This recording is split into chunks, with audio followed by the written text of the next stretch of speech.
that received Facebook. The first slash facebook.com slash any name was my name. I was a guinea pig used. I mean, well, fuck it, I was a guinea pig. I was. They brought me in this room with all these cameras because one of my friends worked at Facebook with Mark Zuckerberg. I used to get free food by going to the cafeteria at Facebook. He's like, yeah, bro, I think they want you to do this thing. They want to start the artist page. And they want to give you facebook.com/Jidenna. And so I went into this room, there's cameras everywhere, and they're observing me navigate Facebook. The irony of it is then and now, I've never been the biggest social media person. So they got pretty bored of me and went to somebody else. But at that time, I was watching people interact with Facebook and other like little apps, and I was afraid of what was to come. And I was afraid of intimacy evaporating. And I wanted to create something that was anti-social media in general. It was anti-Facebook. And so what I wanted to do was create a place that people stared at your face, and staring was legal and encouraged.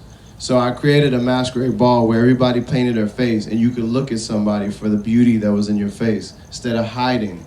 So you could be attracted to somebody, but not necessarily romantically, just because they were interesting and that you didn't go through a screen to get to them. So I made the Afro Masquerade Ball, is what it was originally founded as. And we did that 3 years in a row. The second year, we were looking for an artist to join me on stage. And we scoured MySpace for somebody weird and interesting and left. And we saw this woman named Monet.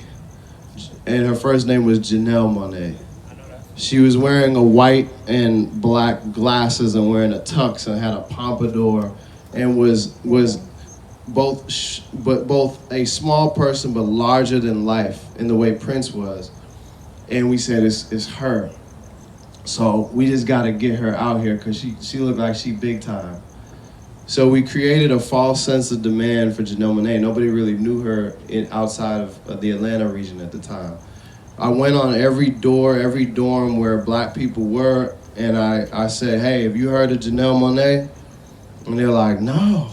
I'm like, yo, she the firest, most bombest person you ever gonna meet.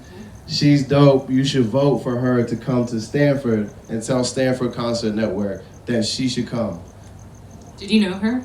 No. You didn't know her? No. Not yet. So we created that false sense of demand. We literally went door to door.